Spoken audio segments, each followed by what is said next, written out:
retrouvons pour les rendez-vous partenaires avec DLA Piper et je reçois Jeanne Bossy-Malafosse. Bonjour. Bonjour. Vous êtes avocate, conseil au sein du département IPT chez DLA Piper, également experte auprès du Conseil de l'Europe, spécialiste en protection des données, notamment le secteur de la santé. Alors on va parler du règlement européen sur la protection des données. Pourquoi ce règlement a-t-il été mis en place et surtout dans quel contexte intervient-il ? Alors ce règlement européen, en tout cas le texte de ce règlement européen vient d'être adopté donc par l'ensemble des institutions européennes pour prendre en fait la suite d'une directive européenne dans le domaine de la protection des données personnelles également qui date de 1995. Donc il était apparu nécessaire depuis ce temps d'actualiser le texte européen dans le domaine puisque Internet commençait à peine en 1995 et depuis ces années, eh bien, il y a eu une multiplication considérable des échanges de données et une volonté accrue de la part des citoyens européens de maîtriser davantage l'usage qui en est fait. Donc ce texte a été adopté à la fin de l'année 2015. Il doit être publié probablement au début du printemps 2016 et il rentrera en application dans l'ensemble des pays de l'Union européenne, donc en 2018. Alors à quoi sert ce règlement et surtout à qui s'applique-t-il ?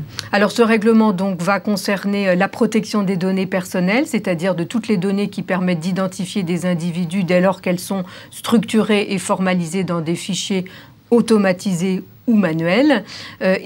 Ces dispositions vont s'appliquer en fait à toutes les entreprises, tous les organismes responsables ou sous-traitants qui ont leur activité sur le territoire de l'Union européenne, même si d'ailleurs les fichiers qu'ils mettent en place eh bien, fonctionnent en dehors du territoire de l'Union européenne. Et il va également concerner toutes les données personnelles des citoyens européens, dès lors qu'ils sont traités par des traitements qui, là aussi, peuvent avoir lieu en dehors de l'Union européenne, mais qui concernent l'offre de biens ou de services ou des dispositifs qui visent à surveiller leur activité, quel que soit le secteur d'ailleurs. Donc un champ d'application extrêmement large. Alors qu'est-ce qui va changer justement du fait de ce texte ? Alors, la première modification très importante, c'est la responsabilisation accrue des responsables de traitement, ce qu'on traite un peu sous la notion d'accountability, c'est-à-dire que les responsables de traitement vont devoir eux-mêmes évaluer les risques des traitements qu'ils mettent en place et en fonction de cette évaluation, eh bien, mettre en place les outils nécessaires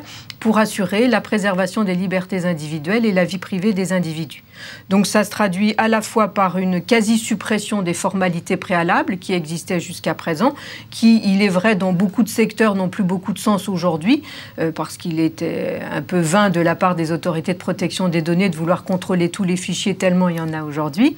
Donc c'est à eux d'évaluer à travers des études d'impact ou à travers des registres. Ils vont devoir tenir sur l'ensemble des caractéristiques de leur traitement, quel est le risque des traitements qu'ils mettent en place et quelles sont les mesures qu'ils vont devoir prendre pour assurer cette protection. Étant entendu, bien sûr, que pour certains traitements plus sensibles, comme ceux qui comportent des données de santé ou des données biométriques ou ceux qui touchent à la sécurité publique, eh bien, vont continuer évidemment à ressortir davantage de la compétence de chacun des États membres. Alors, est-ce que ce règlement européen de la protection des données prévoit des nouveaux outils, par exemple, pour faire face à ces nouvelles responsabilités ? Oui, tout à fait. Certains existent déjà dans certains pays, en France notamment. On va avoir la possibilité d'édicter des codes de bonne conduite, c'est-à-dire sur un certain nombre de sujets. Pour certains secteurs, on va pouvoir édicter un certain nombre de règles qui vont être évidemment adoptées au plan européen, qui seront les mêmes pour l'ensemble des États membres et qui vont donner des guidelines par secteur d'activité. Ça rejoint un peu ce que la CNIL fait déjà à travers l'idée de pacte de conformité ou par exemple dans le secteur du logement, dans le secteur de l'énergie, dans le secteur de la santé, eh bien on va avoir un PAC qui va vous dire voilà ce qu'il faut que vous fassiez si vous voulez être conforme aux dispositions du règlement.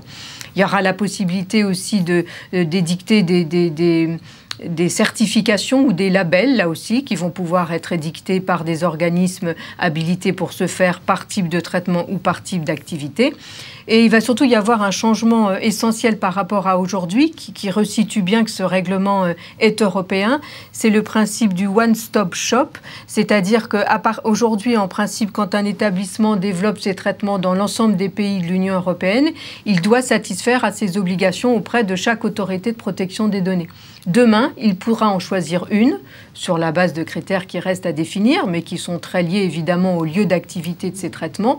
Et c'est cette autorité qui sera la référente pour l'ensemble des déclarations, l'ensemble des processus d'information concernant les traitements de cet organisme. Donc ça, c'est un grand progrès en matière de simplification. Voilà donc pour les outils que propose ce règlement. Il s'accompagne bien sûr, ce règlement, d'un renforcement des pouvoirs des citoyens européens face à l'utilisation de leurs données. C'est un peu le même phénomène que l'on retrouve dans toutes les évolutions de numérisation de nos sociétés. On va avoir une baisse des formalités préalables et on va avoir un renforcement à la fois des pouvoirs de sanction des autorités de protection des données et des droits des citoyens européens qui vont bénéficier donc d'une information supplémentaire, d'un droit à l'oubli que la Cour de justice de l'Union européenne a déjà consacré dans une décision importante en mai 2014, mais là qui est consacré dans le règlement européen, le droit au déréférencement pour les réseaux sociaux, le droit à l'oubli pour les données à caractère personnel, le droit à la portabilité de ces données, c'est-à-dire la possibilité pour chaque citoyen européen d'exiger d'un responsable de traitement qui lui restitue ces données ou même qu'il les transfère un nouveau responsable de traitement désigné par la personne dans un format structuré et intelligible. Et puis évidemment, le droit d'émettre des réclamations auprès de la justice de son pays, auprès de la justice européenne ou auprès de l'autorité de protection des données. Donc on voit que le citoyen, là, aura un certain nombre d'outils pour faire respecter sa vie privée et ses libertés individuelles. Et juste un mot, au-delà de ça, il y a les garants du respect de ce règlement restent toujours les autorités de protection des données de chacun des pays, le Data Protection Officer qui va prendre la succession du CIL et qui va être le correspondant informatique et liberté dans toutes les entreprises, qui va devenir obligatoire dans la plupart des cas, et puis le nouveau board européen qui va prendre la succession du G29 aujourd'hui et qui est l'autorité qui va rassembler toutes les autorités de protection des données européennes et dont on attend beaucoup d'ailleurs dans les 2 ans qui viennent pour nous expliquer comment mettre en œuvre ce règlement. Merci Jeanne Bossim-Malafosse.